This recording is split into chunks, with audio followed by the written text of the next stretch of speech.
the vibe, the pride, the power. This is Charge. Hey, yo, Buffalo, you're gonna love this one. Nah, I lived in a lab making this joint.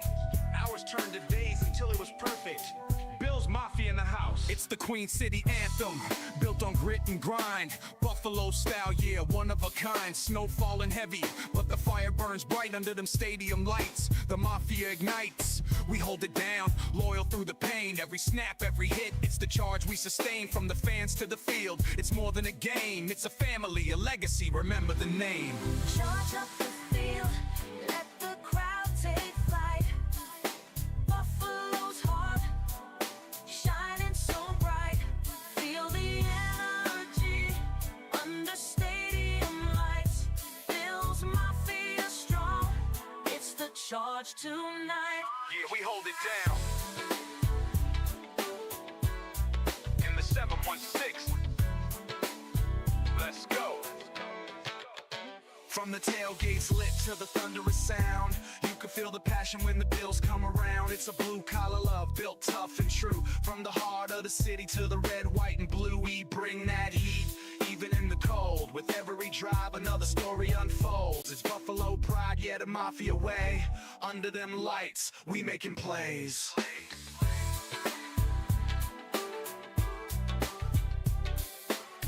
You feel that? That's Buffalo pride. Every fan, every play. This city rides. We built this together. We'll never fall. Bill's Mafia forever. We answer the call. Through the highs and lows, we stay in the fight. Buffalo strong, yeah, the future is bright. Charge up the field, let the crowd take flight. Buffalo's heart, shining so bright. Feel the energy under stadium lights. Bill's Mafia strong, it's the charge tonight. Yeah, we hold it down. In the 716. Let's go. Let's go. Let's go. From the tailgates lit to the thunderous sound, you can feel the passion when the Bills come around. It's a blue-collar love built tough and true. From the heart of the city to the red, white, and blue, we bring that heat, even in the cold. With every drive, another story unfolds. It's Buffalo pride, yeah, the Mafia way. Under them lights, we making plays. You feel that? That's Buffalo pride. Every fan, every play, this city rides. We built this together. We'll never fall. Bill's Mafia forever. We answer the call. Through the highs and lows, we stay in the fight. Buffalo strong, yeah, the future is bright. Charge up the field, let the crowd take flight. Buffalo's heart, shining so bright. Feel the energy under stadium lights. Bill's Mafia strong, it's the charge tonight.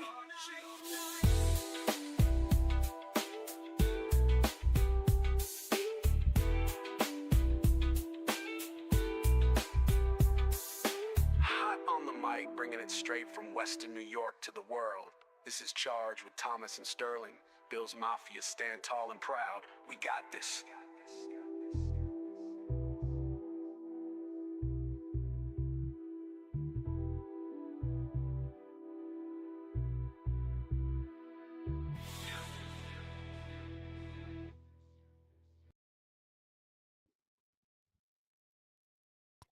Bills Mafia, what is going on? Welcome to week 2, episode 2 of the Charge Buffalo podcast. I'm your host, Thomas DeLaus. My cohort, my partner in crime, Sterling, will be here momentarily. He just got home, but I want to welcome you guys into another episode of the Charge Buffalo podcast here on the Buffalo Media Network. I am so glad that you've chosen to be with us again this week, and we have a ton to get into. Obviously, we are on the heels of an incredible matchup against the Denver Broncos, where the Buffalo Bills really put their name on a game that people were questioning. We also have some exciting stuff to talk about. Obviously, the Buffalo Bills and the Baltimore Ravens. I am stumbling over here. Baltimore Ravens are going to be coming to Buffalo this Sunday night to play in the divisional round. We will talk to Cole Jackson, who covers the Baltimore Ravens, and then Sterling and I will get into it. So Yeah. So what I'm going to do further is let's get Sterling in here. Hey, My what's going man. on? What's up, man?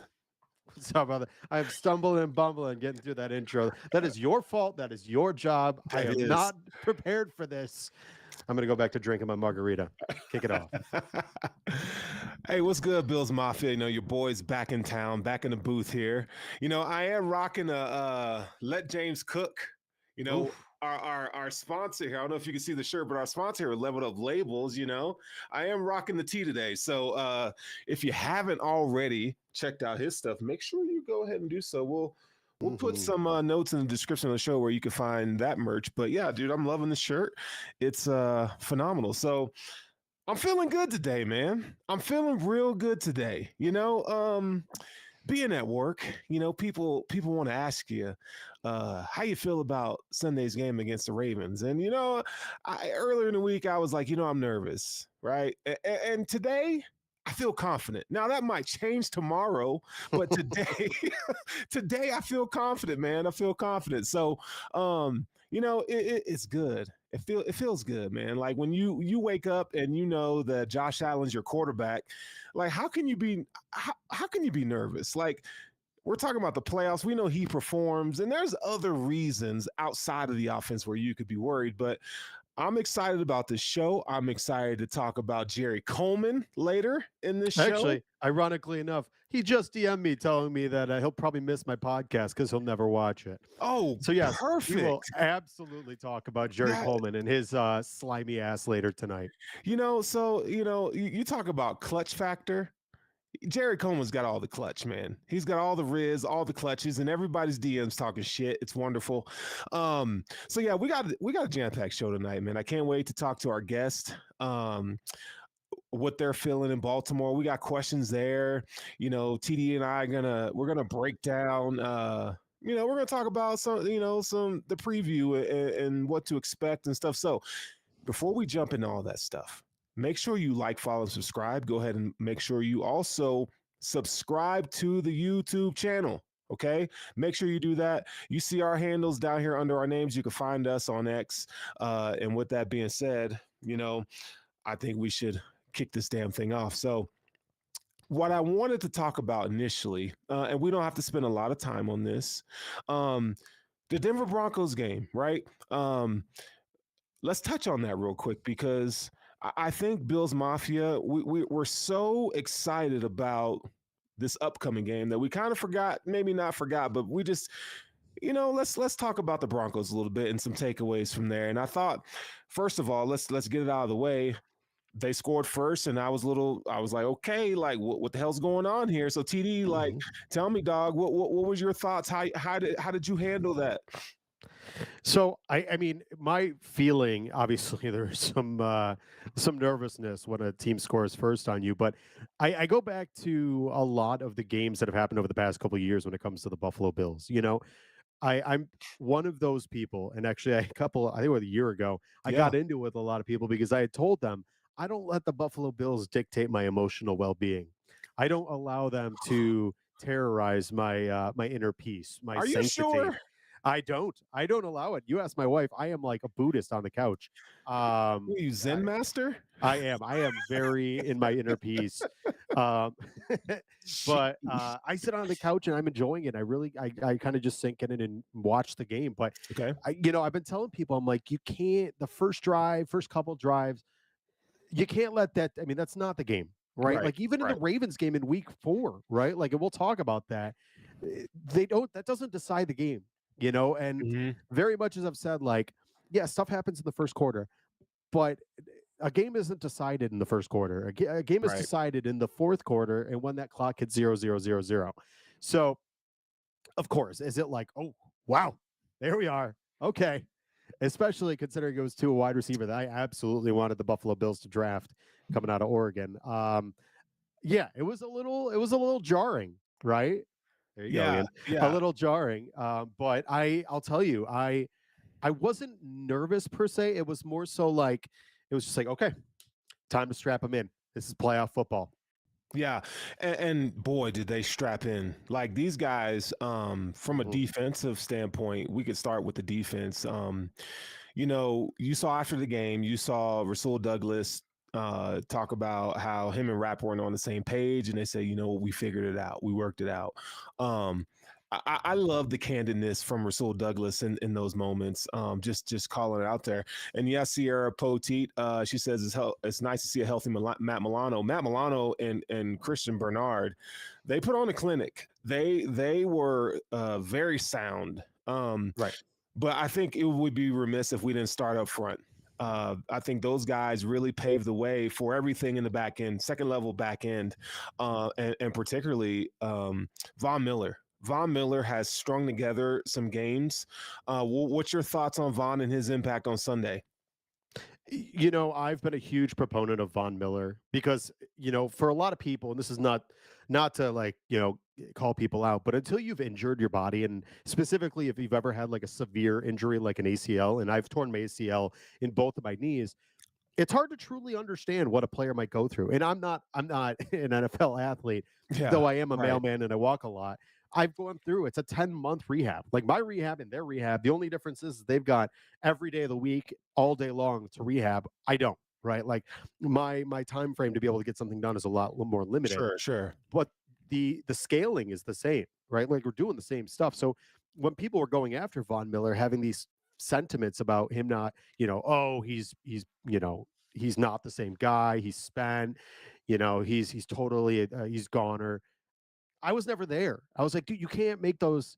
It was like when with Tre'Davious White, people would say he was bad. It's like you can't make those statements because they're on the heels of a really tumultuous injury, Right. and you got to give him like almost 2 full years, truly.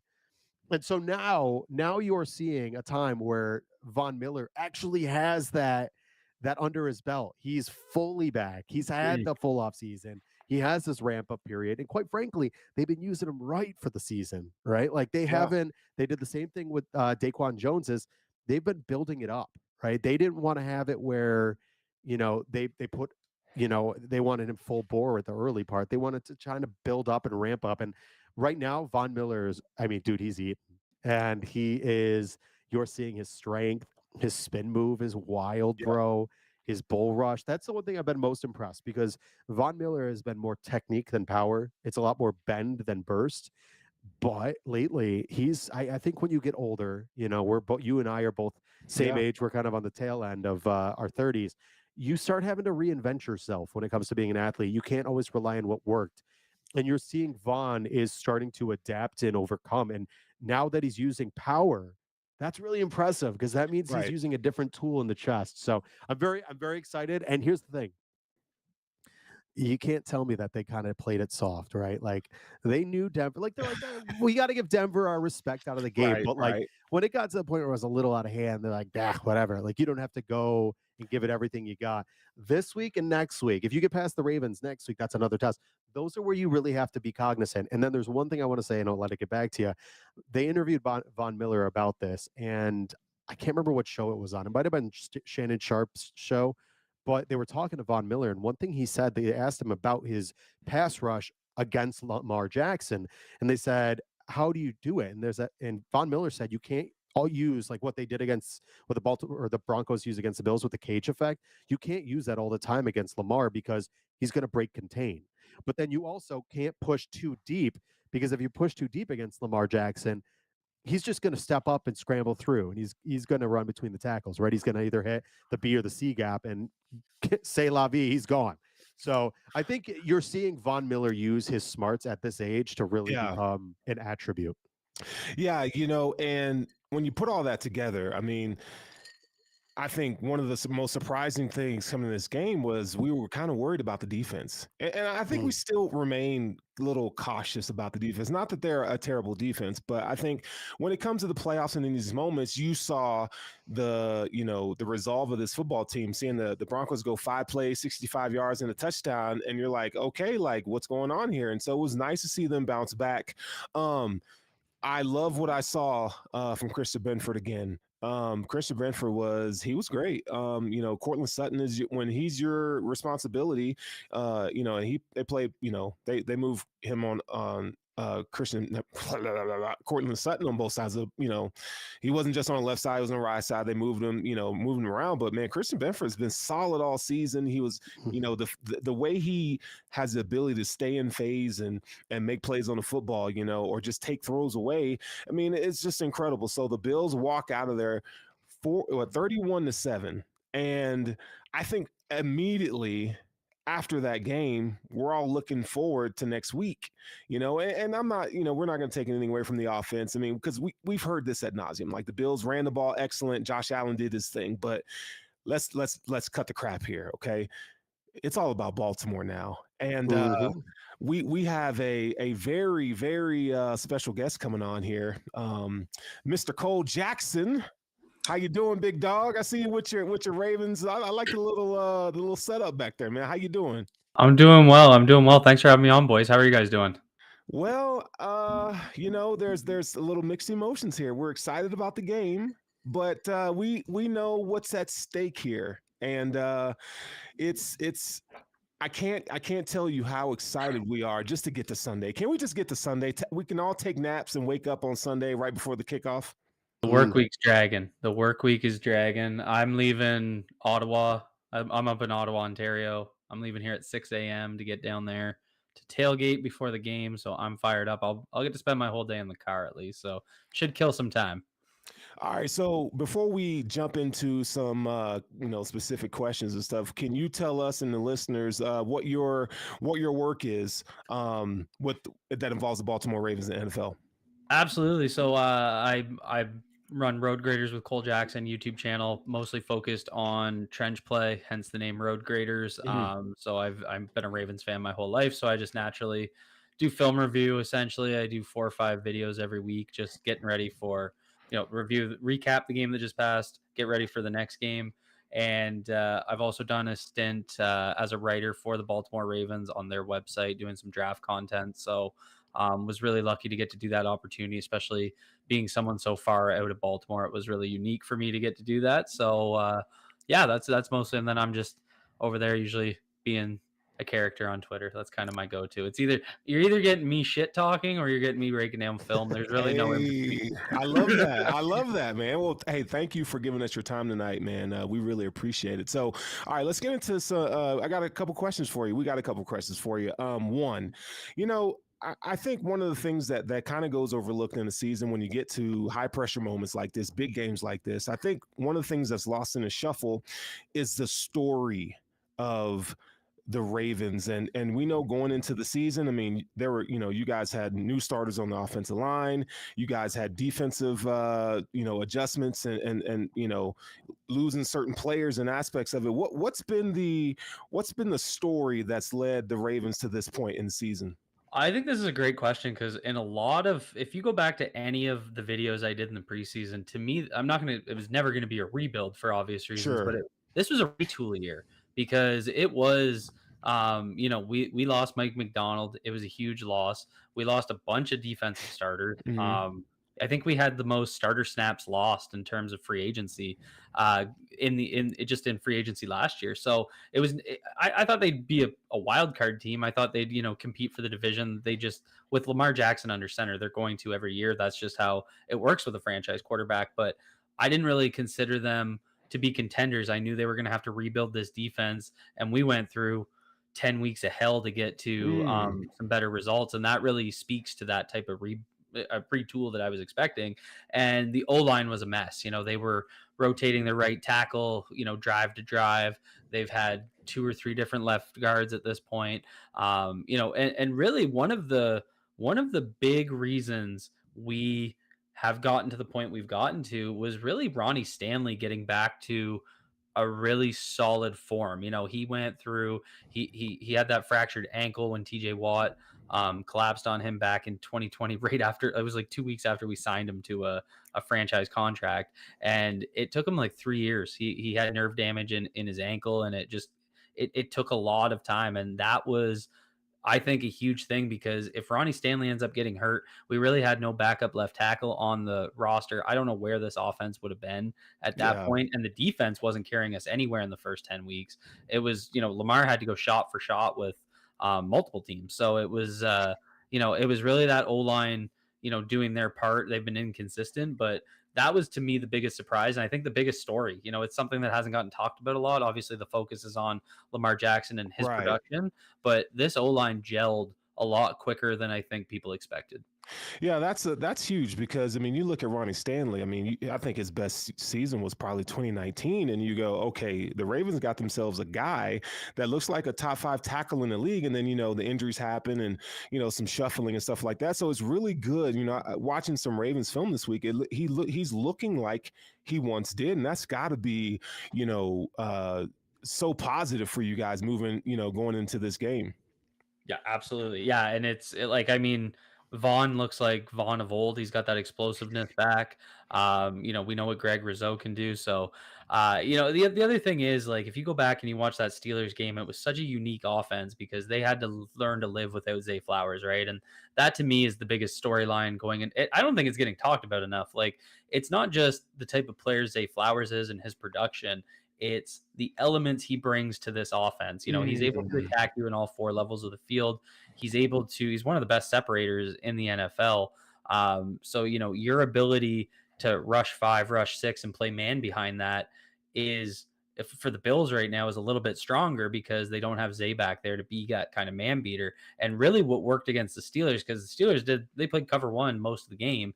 And really what worked so well was the tight ends just eating up their linebackers. Patrick Queen I've watched a lot of Patrick Queen given he was in Baltimore. He had the worst game I've ever seen him play. Like, just apparently had the flu or something, but he couldn't cover anything. He didn't want to hit anybody. It was really detrimental. And I think it's a good lesson learned for Bills fans in terms of what needs to happen this week to both stop the run and stop the tight end attack. It's going to be Milano stepping up and being that type of player that he can be, that type of Pro Bowl caliber linebacker. Yeah, and I'll say this about Zay Flowers. What Zay Flowers it opens up is when you have teams that try to commit to stopping the run, and Lamar Jackson maybe put more players in the box. Well, guess what? Now you leave one of the most twitchiest wide receivers in the league on the outside, 1-on-1, and it's just going to open things up. I mean, you put the ball in his hands, and he's difficult to bring down. I mean, his ability to make plays is he is so good. I wanted the Bills to take him, but let's talk about Rashad Bateman too, because when you look at the metrics, he's also versus man-to-man coverage, he's also one of those separators that I think, he's kind of developed over the past few years as a really good separator and really good at the top of stem. So can you elaborate on the progress and growth that you've seen from Rashad Bateman? The biggest step he took was his release package at the line of scrimmage. Like, you saw him, they had a big, I'd say it was a pretty big play. It was the touchdown they got right, the 2-minute drill right at the end of the second quarter. They were 3rd and 2, and it was just a 6-7 yard slant that Bateman caught, but he absolutely cooked the corner off the line of scrimmage with his release. And there's been so many opportunities that ironically Bateman has soiled because his hands suck. And there's been a lot of plays where he gets great separation. Lamar puts a nice ball in there, and he's had the yips. It's gotten a little bit better, I'd say, since the bye week. He's been a lot more consistent. Okay. But he just seems to be that guy that's going to get like 3 catches for 50 yards and a touchdown. And it's what I worry about. And the story to me in this game is the Ravens can't get behind. They need to be able to control the clock. I don't think they want to be in. Everybody will focus on, Lamar Jackson and the comeback. That's been the narrative the whole time. We've seen him do it. We saw him do it to the Bengals twice this year. I don't really think it's much of a story, but without Zay, I do think it's a big deal. And against the Steelers, they stayed. They did 2 things really well. They avoided more of the operational penalties. They didn't get a lot of those false starts and illegal motions and that would put them behind the sticks. So that was big because they were able to dictate the game a little bit more, stay consistent with the run. But also, be able to eat up man coverage as well. So I think that to me is the big thing. I just don't want to have to drop back and throw 40 times. I think that's going to put us at a disadvantage without Zay Flowers. Yeah, and I would say the Bills on the same regard. I mean, you don't. I mean, yeah, Josh and Lamar can do it. They can throw 40, and they can, run with anybody. But that's not what you want to see. You want to see complimentary football is the thing. And speaking of complimentary, Mark Andrews, man, like what's going on with Mark Andrews? I mean, you started to see flashes from him this season, maybe towards the middle and the end of the season. You started to see like, okay, he's starting to look like himself. I know that injury that he suffered from the hip drop tackle. I know that's really hard to come from. What progress have you seen from him? I think he just got healthy. Like he got in that car accident in training camp, but what people don't realize is he had an injury the 3 days before that in camp. Like he got hurt during practice, and then on his way to the facility 3 days later, he got in the car accident, which caused like a secondary injury. So, Okay. For the first 4, 5, 6 weeks, you can just tell watching him. He didn't have any of his twitchiness, and nobody that I asked that was in camp, that didn't seem to be a big deal. So I don't think it was necessarily from the hip drop tackle, which I think was is it his ankle? Yeah, Ankle, something. yeah. Yep. Yeah, right. He collapses on his ankle. So I don't think it was so much, from that, because I mean he played in the AFC Championship game and then had a full off season to Right. rehab. I think it was that thigh injury he Okay. had before the car accident, and I think of the being a camp injury and the car accident happening, I think it just kind of got lost in the shuffle, and that's where Likely stood up and really showed what he could do. Charlie Kolar, who I know a lot of Bills fans had a lot of interest in that draft year. Mhm. Charlie Kolar has developed as a really solid blocker, and they've just been able to roll 12 personnel so consistently and really get enough athleticism out of their tight ends that it becomes a pass game mismatch. And that's, to me, one of the key elements, especially if, the Bills are one of the lightest defensive formations you're going to Right. find. They Black don't box play a is all base, right? done. Yep. Their base is their nickel. So, if you can get Likely or Andrews matched up on Taron Johnson and take advantage of that, or on the flip side, you get the more athletic, Andrews matched up against a linebacker, and their ability to also, help out in the run game with blocking, and then also mitigate the pass rush. Andrews had like 2 catches last week off chips, so he would chip TJ Watt Yeah. and then leak out and just kind of get lost because they were playing man behind it. Like they made TJ Watt completely useless in that game. So they've had good game plans most of the year against premier edge rushers. So that's really what gives me a little bit of confidence there. But it's that athleticism for them to take advantage of man coverage that gives the Ravens an advantage there, I think. Yeah, and I think we should move. When we know what Lamar is able to do, we can talk ad nauseum about Derrick Henry. Let's talk about your defense a little bit, because I think there is a kind of this misnomer out there that I mean, every defense has weaknesses, right? And you look at, from a Bill standpoint, you got fans saying, well, oh, yeah, you should just throw the ball at, Brandon Stevens and make these guys make plays. Not a bad strategy. Right. Can you elaborate a little bit on Stevens and what he brings to the table? How has, or what's your defense coordinator's name? Zach Orr? Zach Orr. Yeah, Zach Orr, and the just. I mean, how the job first year defensive coordinator, and then you have all these pieces on defense, but it's like chess. You're moving the right pieces around, and all of a sudden, boom! Now something sticks. So, talk to me about Stevens and what he's been able to do. Yeah, Stevens has been, as someone who watches every week and really gets into the nitty gritty. He's a frustrating player, and I always describe him as like he's such a coach's player, because his coverage is so sticky. Like he's always right there, but he's always a fingernail away from making a play on the ball. And it just becomes the difference between big gains and PBUs. And it's just got to frustrate the hell out of coaches. His big thing is he gets caught with his back to the ball. He's one of those guys that likes to play the catch point. And Yeah. so he'll sacrifice his awareness of where the football is to focus more on the wide receiver. And then when the wide receiver shows hands, he'll attack the catch point. That's why George Pickens gives him so many problems, because George Pickens has gotten so good at showing late hands when he goes to catch the football. That's really what the biggest difference was there. The catch that Pickens had for the touchdown actually against Nate Wiggins on the opposite side. Mhm. But that's the biggest thing with Stevens is, it's him against Keon Coleman. I think Stevens will limit the separations. He's going to stay right on top of him. But when Keon Coleman goes up for that football and it's a 50-50 ball and Stevens can't see where the ball is coming, can he play that catch point, right? Like that to me is a matchup to watch because Keon Coleman can make those big plays down the field. So that to me is a big piece. The other issue is he can get a little bit lost when a scramble drill happens. And Okay. I mean, Josh Allen's one of the best in the NFL.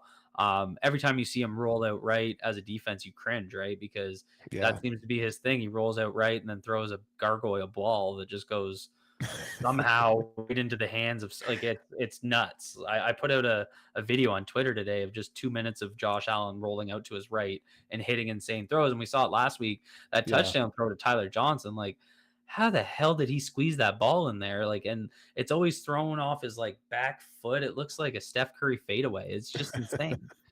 Yeah, Josh Allen, I mean, he's continued to grow in his evolution as a passer. I mean, you talk about, and I see a lot of this in Lamar, just the different angles in which they can contort their arm and their body to deliver an accurate throw. And you talking roll right, throw left. I mean, we saw Lamar Jackson do that a few times here this season. And it's been wonderful.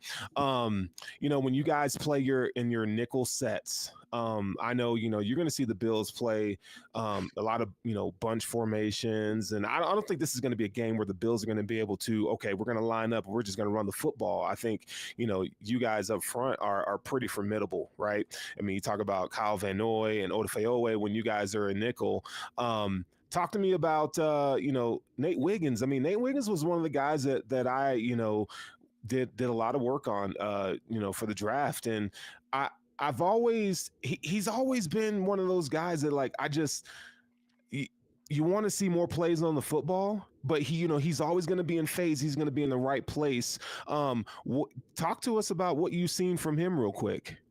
I think what he's still trying to do is get used to how he's going to play the stem because in college he had the deep recovery speed where Mm-hmm. he could play so aggressive at the break point. And if someone was running a 9, unless the only guy that really burnt him that I saw in 2 years of film was Devontae Walker from UNC. Right. And he had so much confidence that if I need to turn and run, I can. So he would cheat right on the stem. And I think that's what hurt him against George Pickens last week when he got that touchdown. He played it a little too. He cheated a little bit too much. And I think that's, to me, him just getting familiar with NFL speed. I think that's where that's going to come from. But overall, his progression has been really good. He plays a lot more physical than a size. Like he's undersized, he's really skinny, he's lean, Sure. but he's not afraid to get up and attack the ball. So I think that's been a really solid thing to see. But to me, that's what it is. It's just kind of making sure that, when those scramble drills happen, that, he's still, maintaining that he didn't cheat too much. He didn't get caught with someone behind him and making sure that he recovers if he does. Okay, so here I've been racking my brain, TD here too. We're trying to figure out the best way to attack a Ravens defense, right? Like, and it's obviously there's things that, both these teams do well and they're almost identical, right? So if you were to say, if you want to beat the Ravens, this is what you got to do on offense. What would be that thing that you would have to do to put some points on them? I think it's the best thing that I'd look at the Bengals and what the Bengals did really well against them. And I know a lot of people focus on Jamar Chase because of the big plays and obviously generating explosive plays. That's kind of a dumb answer because that's what every offense wants to do. But what the Bengals do really well and what Joe Burrow does really well is hit his checkdowns because one thing that happened around week 6 or week 7, they brought Dean Pease in as a special advisor to help out with Zach Orr. And he was Zach Orr's defensive coordinator when they were here in Baltimore before he went to the Titans. And what you saw out of that, Pease was known for being very conservative, Tampa 2, cover 2 type guy. And that 5-man line that gets set up in cover 2, if a play didn't generate a pass rush, they would, the linebackers would be 7, 8, 9 yards downfield, and he'd just keep checking it down, Chase Brown over and over and over and over again. And that's the Tom Brady offense, right? Like it's just, it feels like it just doesn't nonstop. And if you're picking up 4 or 5 a clip and then you're setting up third and short nonstop, that's what the Ravens have struggled with. They've been able to, I think that was when we talk about Zach Orr and his progression, I think two things kind of happened. Dean Pease came in, they started playing a little bit more cover two, playing a little bit softer, playing a little bit more conservative. But they changed their safeties, right? That Marcus Williams and Eddie Jackson are out, and now you have Ardarius Washington and Kyle Hamilton playing more as a true safety. And what that did was they basically said, we're going to keep the ball in front of us. We're gonna bend into the red zone, but we're going to give up threes, and then our offense is going to go get sixes. And that, to me, is going to be where this game's won and lost. If the Bills have to constantly kick threes and Lamar is able to get sixes, that's where this game's going to, they got to trade in the red zone. And again, it's kind of every football game, but when you get two offenses, and it'll be the same thing with the Chiefs next week. If it's the Chiefs next week, it probably will be. It's like, you got to go shot for shot with them. Like, it's just the way it goes, right? So yeah, I know. As if the top 3 quarterbacks in the league are all in the AFC left. Oh, it's annoying. It's so annoying. It's annoying, man. Like it's and for people to, I mean, obviously, and TD, I'll let you go after this. Obviously, the NFL is narrative driven, and the media, it starts to be narrative driven. And I think we lose sight that all 3 of these quarterbacks, and Joe Burrow included, are freaking wonderful. These guys are generational talents, and it's like, man, you really can't fault Lamar or Josh or Joe Burrow for not winning a Super Bowl or getting to the Super Bowl consistently, because you got the Lion, the Witch, and the Wardrobe in Kansas City. And we're all tired of seeing it, dog. I am so tired of seeing it, man. We did years of Tom Brady and Peyton Manning, and now it's and Ben Roethlisberger, right? The 3 of the top 5 were in the AFC, and they just constantly rotated who was going to the Super Bowl. Thank God for Joe Flacco. For real. So I've only got a few things. Sturls covered a lot. Sturls does the talking. Love it. So a couple things. Obviously, in this matchup, without Zay Flowers, there's going to be a schematic change in terms of how they have done things. For the Ravens, it's I hate to say this, kind of fortunate the injury happened when it did, because it gave them a week to kind of see what it would look like instead of doing it going into a Buffalo Bills game. And that's a great point, because what they did last year, that wasn't like last week against the Steelers, like that wasn't that wasn't like a thing they did this year. Like, I think the Bills are known for using a 6 offensive lineman, and Josh Jones played 15 snaps last week, right? So that wasn't like something we've been seeing all year. I was at the game and I was like, I just kept hearing 74s and marking eligible. I was like, what the fuck are they doing? They just keep bringing Josh Jones out.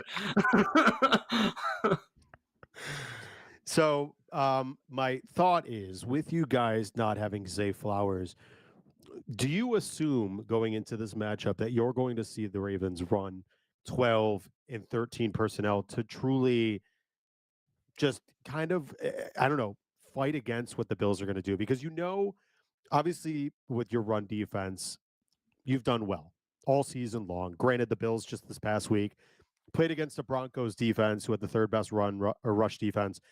And, James Cook really kind of put a stamp on a game.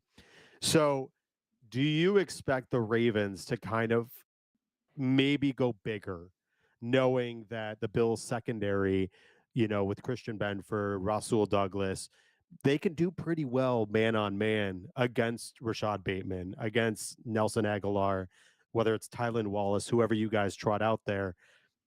Are you guys going to lean more into Mark Andrews and Isaiah Likely and Charlie Kolar because of the fact that might be the one method to madness? You have to. Like, there's no way around it. That has to be their game plan. It has to be a 12 heavy. One thing that I think you'll see, you didn't see a lot of play action last week, and that's because Pittsburgh was using the classic scrape and fill. And so when they're scraping, they're just attacking the mesh point very aggressively. I actually think it'd be a really smart strategy from the Bills edge players to attack the mesh point. What they did in that case, though, is the Ravens got very creative with their, because they have two tight ends on the field. They got very creative of blocking that fill defender, the linebacker coming over, and that's why Lamar Jackson was so open on some of those option concepts. He just would kind of walk out and have no one near him. So it happened a bunch of times where like Lamar kept it and TJ Watt was tackling Derrick Henry, but Henry didn't have the ball, and it was just they were going to attack that mesh point. So I think in that case, I think 12 has to be their base offense. I think it makes sense given what the base defense of the Bills looks like. I think they need to go out and basically try and play bully ball, the Bills are going to try and match it with their speed. That's what the Chargers did to them in 2018. They played a dime heavy defense against Greg Roman's option concepts and just, they were just getting defenders in the backfield. And, every time Lamar kept the ball, he'd have another, secondary player coming down. So I think that's what they got to do. I would blitz. I like just because, Lamar's been good against the blitz. Lamar and Josh are similar, and, you can blitz, you can not blitz. They'll eat you up either way. Yeah. But I think, speeding up his progressions and the byproduct of trying to take away the run, I think that gives the Bills defense a big advantage. Just kind of those two. And, you live and die with Rashad Bateman making a play, with Tylan Wallace making a play, because, can they consistently do that for 60 minutes? Yeah, it's definitely, I mean, it's going to come down to a turnover here, a possession there. I think it's those those minute details. But I guess, we'll finish it up here because I know your kid's dealing with some tummy bugs like mine. Give us your Bills road to victory and your Ravens road to victory. What does that look like for each team?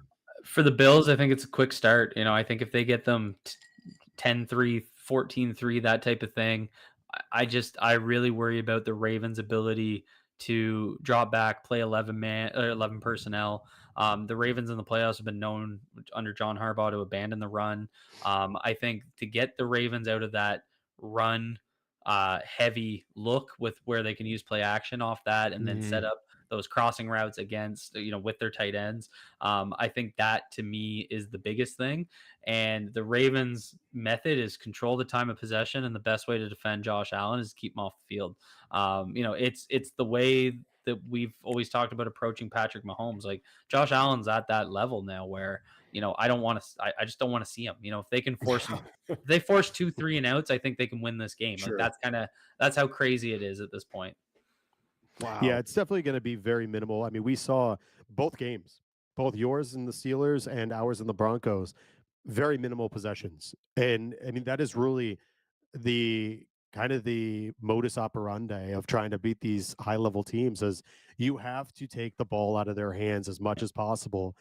And I think the other side to that coin is you've got to take advantage of every little detail. And one thing the Bills do well is they literally have the second most turnovers of any team in the NFL. So I think that's going to be a focal point. But I will say this on behalf of Sterling and myself, I appreciate you greatly taking some time away from your family to spend it with us and kind of give us some details. I would love for you to be able to tell everybody where they can find your content, ahead of this matchup. Yeah, no, really appreciate it. Thanks for having me on, guys. And you can find my YouTube work at Road Graders with Cole Jackson. You got to search with Cole Jackson, because if you search Road Graders, you're going to find construction equipment. So unless you want to go see some excavators or so awesome. Yeah, no, seriously, boys, thank you so much for having me on. I was happy to cut up the game with you guys. I appreciate it. Yeah, we'll have to talk some draft here soon too, man. That sounds good. I love that. All right, boys. Let's do it. Take care, guys. All right, man. See Take ya. care, Cole.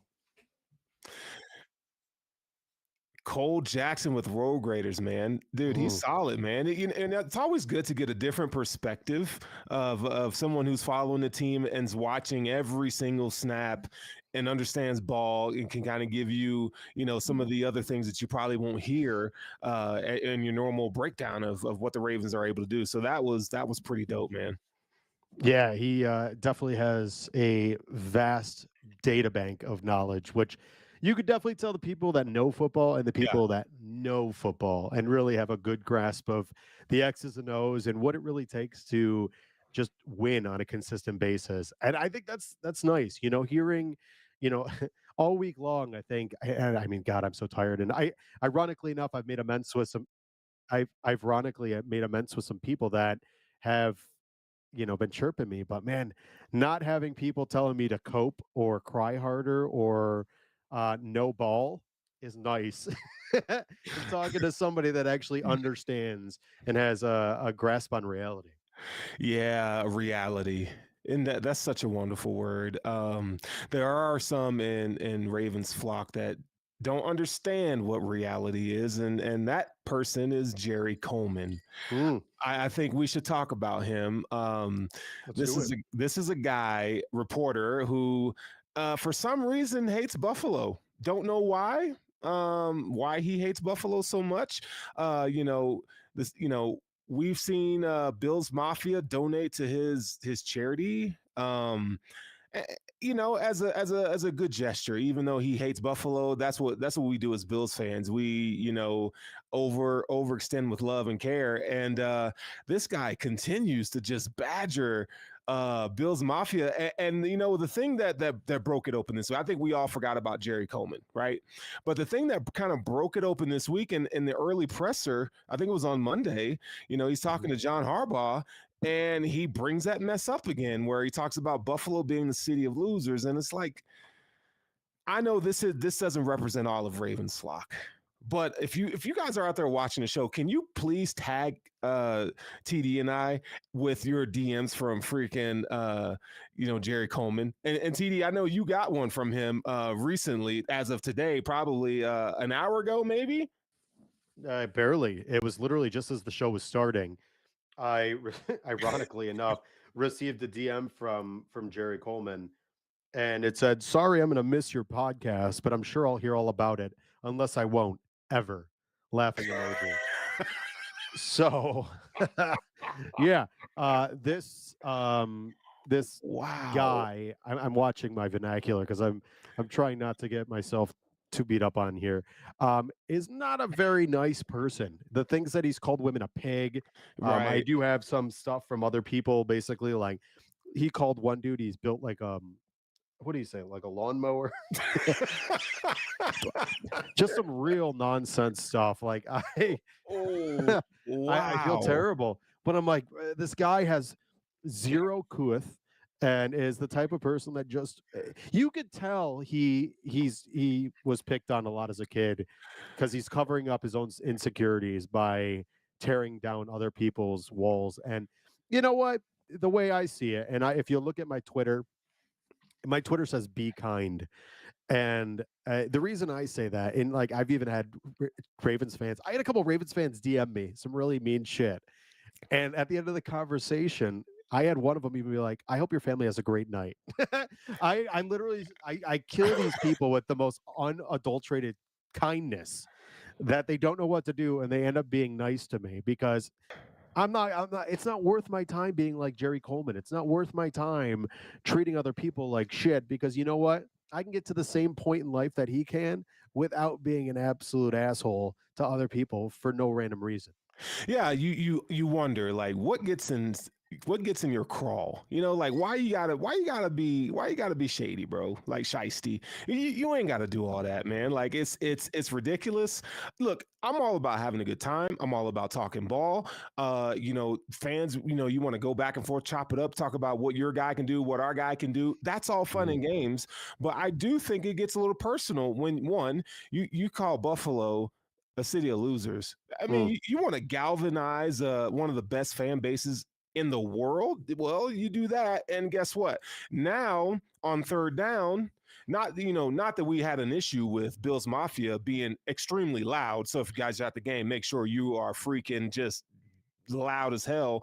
But now, I Mhm. mean, you just add fuel to the fire. And you look at guys like Lamar Jackson when he talks about Josh Allen, it's all love. You hear different players, Humphrey talking about Josh Allen, it's all love. And it just, man, dog, it gets out of hand, bro. I see something on the screen here. What we got on the screen in the back end? Or is Ian, are you know, oh my God, This is that's from hilarious. Cole Jackson. our guest that we just had, Cole Jackson, Ravens fans and Bills fans uniting, basically telling Jerry Coleman to go up a creek without a paddle. So Yeah, Yeah, not yeah. not a fan favorite. And you know, it takes a lot. Like you were saying, we donated a ton of money to his mother's Alzheimer's charity after she passed away. Like it takes a lot to become, hated. And his villain origin story is truly out of this world. I Mm, mean, it is next level. yeah. All right, so Jerry Coleman, I'm sure Bills fans out there, if you are antagonized by him, just laugh. Don't even give it the sign of day to engage and whatever. But the Bills Mafia, I mean, we're no saints either. I mean, we got fans out there that act a fool too. So, all right, so we got a few minutes left in the show. We kind of talked about what this game looks like from a preview standpoint, some of the things to expect and so forth. And I Mhm. hope tonight's show kind of gives us and fans a little bit more perspective from a Ravens point of view, Mhm. but it does give me some makes me think. And the next thing I want to talk to you about, okay, like let's talk about what it's going to look. Let's talk about the ramifications of this game. We know, yes, the winner goes to the AFC Championship game to face the Chiefs, but from a negative standpoint, devil's advocate standpoint, what's that narrative? Let's say the Bills lose. Okay. What's that narrative? Because we're gonna have to get on here and we're gonna have to talk about all the things, right? And kind of Mhm. start getting into off-season mode, which none of us want to do. We're not ready to do that yet. But what's the narrative that's gonna come from this game? So it's going to be one of two things, truthfully.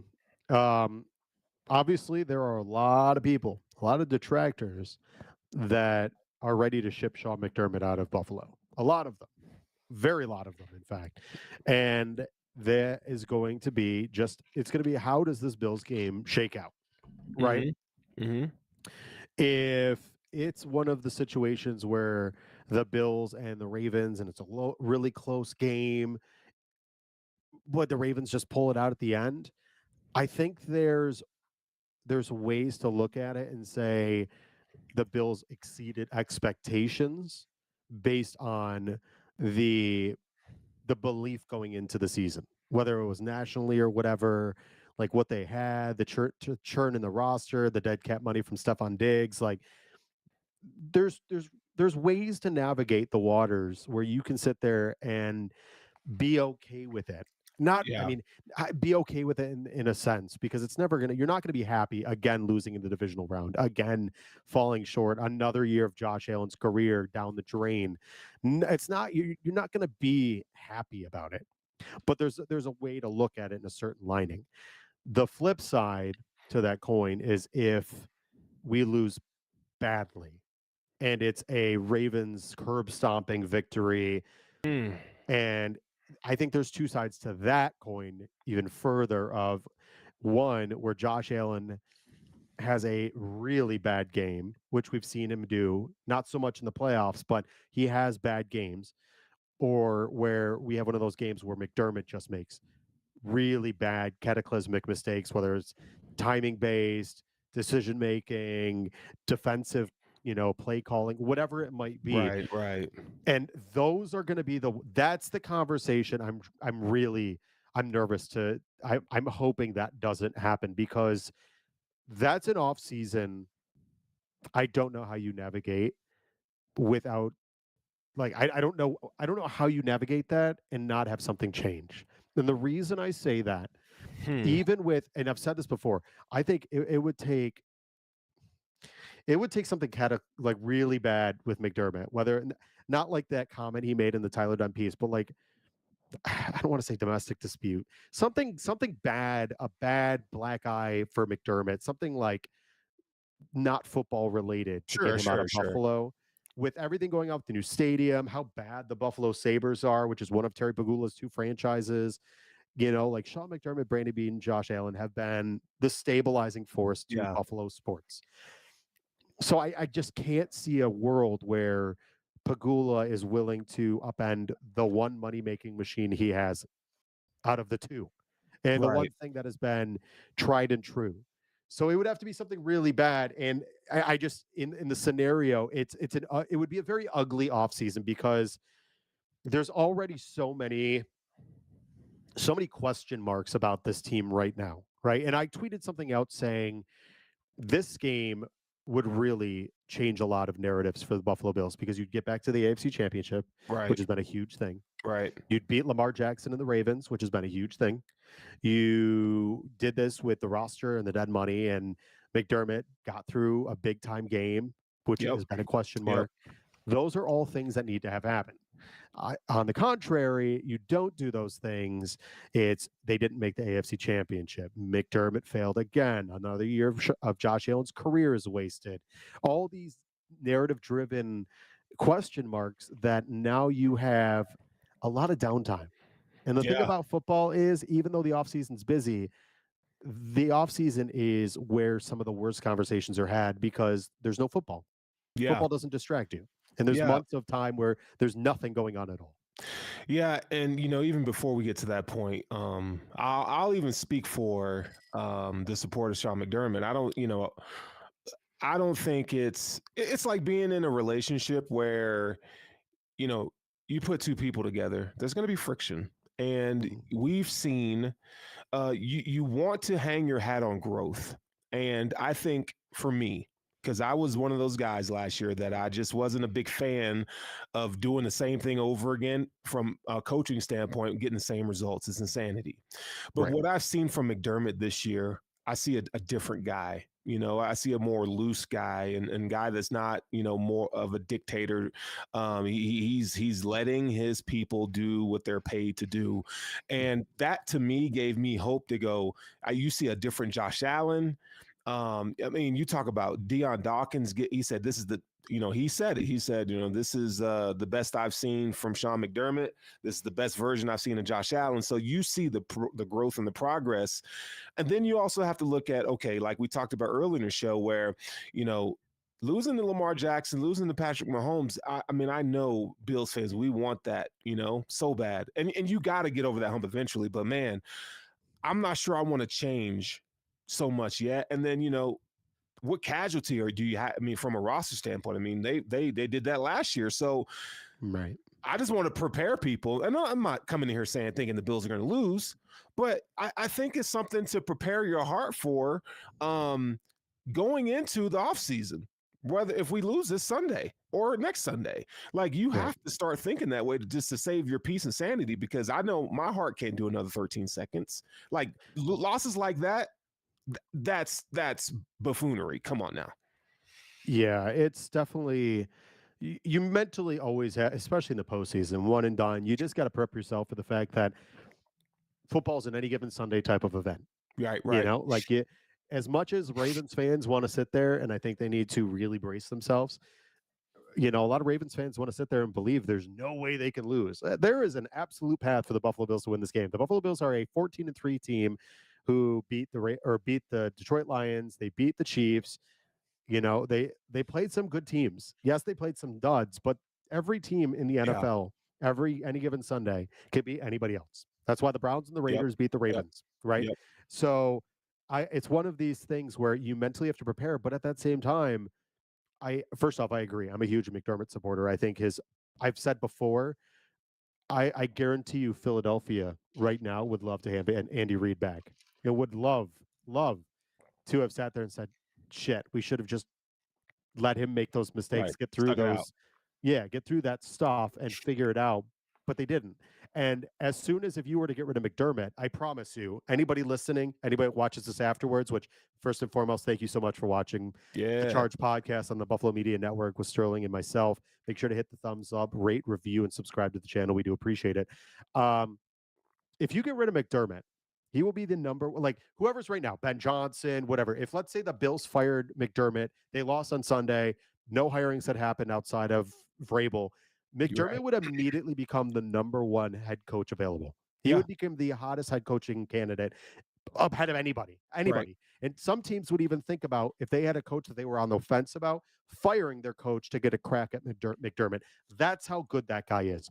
Yeah. And on top of it, there is so much potential for this guy, like you said, in the growth he's made this year. that I truly do believe. I don't think it's going to be if the Bills win a Super Bowl. I think it's when, and I think there's chances that they win multiple Super Bowls under Sean McDermott, a guy that is literally still very young and could Yeah. be here for 20 years with especially with Josh, who has so much time ahead of him. Yeah. I think, and Andy Reid had 4 straight NFC championships, but he also in a NFC that had that ability, right? Right. Like the NFC was not good at that point. They were not as good as the AFC. Right. The AFC was a stacked. It's always been kind of that way. Yeah. Very much the AFC has just been a route where it's hard to get through, and the NFC has just been kind of a joke. But I think that this game this weekend is one of those ones that I think unless it goes really sideways, and I just don't see that happening. I think first off, McDermott's record playing a team the next time he plays them is impeccable. But the other side is this team is not even close. Like they are so far away from that team that was in week 4 3 months ago. I know. Defensively, offensively, Tyler Bass is a different kicker at this point. He's much more consistent at this point in the season. Hold on. Hold your horses there, buddy, because Tyler Bass don't get no love on this one. We ain't bringing Tyler in here to talk about. Nah, Tyler is still a liability. Hey, come on now. We can't do that with Tyler Bass. He's better than Justin Tucker right now. Ooh, I don't know, dog. Yes, he is. Justin Tucker's got a 70% kick percentage this year. Man. I would trust Tyler Bass right now over Justin Tucker in Okay. Highmark Stadium on Sunday. Fair. I would much rather not trust either one of them, have him kick anything but rock I agree. outside the stadium. So, no, I think, the McDermott growth piece, I think that's something that, as fans, you guys go back and watch the show, I think it's something that you should hang your hat on. Like, don't be so quick to get rid of a guy or end something just because, you see, some mishaps. Like, let people grow, and I think McDermott's going to grow, or he has shown a lot of growth. So, all right, before we get out of here, I think this is what we should do is we gotta do a score prediction, and sure, because I'm pumped up, I'm charged, if you will, no pun intended. But I think that this Bills team wins this game. I think, I was thinking like, okay, what's the total point amount that I think that guarantees the Bills to win? I think it's 35 points. I think you got to score 35. What that does is you take the defense, not that you take them out of the picture, but you got to come out here and score touchdowns, right? Like you just got to 35 points. So I think this game, we'll say the Bills score 35. I think the score is going to be 35-27 Bills. That's what I'm going with. So I think this game is not going to be as good for Lamar Jackson as people think. I really don't. Okay. I think that if you look at the game against the Steelers, I think that actually told a lot about what's going to happen. The Steelers were absolutely in that game, and they were not good by any stretch of the imagination. The Steelers could have absolutely taken that game, and if you sit there and look at the way the Steelers played, they have George Pickens, who's an absolute crash out, who is supremely talented but can never come and kind of fix things. Okay. Russ Wilson he's either a Hall of Famer or he's a hair above Nate Peterman.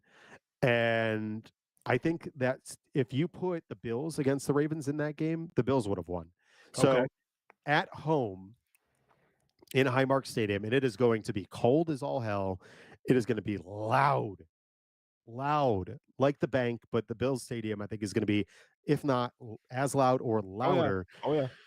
I think what's going to come down to is Lamar Jackson in this game. He's going to have to go toe-to-toe with Josh. Like everybody says that Josh has got to go toe-to-toe with Lamar. Josh's offense has put up 30 plus points in 12 out of 17 matchups, and out 2 of them, he put up 40. Yeah. The Bills are not incapable of scoring. In fact, they're very, very good at scoring, and I fully anticipate them doing so against a Ravens team because they just did it against a defense that was just as prolific in the Broncos. So that being said, I'm going to say it's going to be 31-20 Buffalo. Okay. All right. I think that the Bills. I think the Ravens, whether it's they score 3 touchdowns and Tucker misses an extra point, some combination. I think the Bills are going to keep things close. I think it'll be close until probably Halftime, third quarter, right? midway through the third towards the end, and then I think Josh is just going to open it up. Truly, it's going to get late at that point. It's going to get colder. I think the Bills are a fast team. Like the brutality style, the Bills, like people think that the Bills aren't going to be able to stop the run. The Bills have stopped Derrick Henry many a time. Many a time. They've done it before. It's only been the only times that they've had issues, he's had a couple big runs, which has inflated his stat line. Other than that, his yards per carry is about average or below average. They've really done a great job. And I fully anticipate with the fact that they don't have Zay Flowers, and if they're going to be running 12 to 13 personnel, and I think it was Rob that said this, trust your corners. Yeah. If you want to go man to man, I think that, Christian Benford and Rasul Douglas can do fine man to man against Nelson Aguilar and Rashad Bateman. For sure. And then it comes down to, if you're going to do that, you could even go single high safety, put an extra person in the box and just load up and say, go ahead and beat us. And then if you can, then try beat us over the top. Right. And I don't normally like that ideology, but in this matchup, they're going to utilize the run. They've done it. They've run the ball more than almost any team in the NFL. So if you do that, now you make Lamar have to actually beat you with his arm. And I just don't think he can go toe-to-toe with Josh Allen, arm strength for arm strength, throw for throw, because Josh Allen has proven in this weather, in this stadium, in this environment, against a very good defense, a la the Patriots a couple of years ago, he can absolutely torch you and have a game of the century. Yeah, 8-degree weather with it's going to feel like -3. I'll be at home watching that game. Okay, Charge Nation, you've heard it.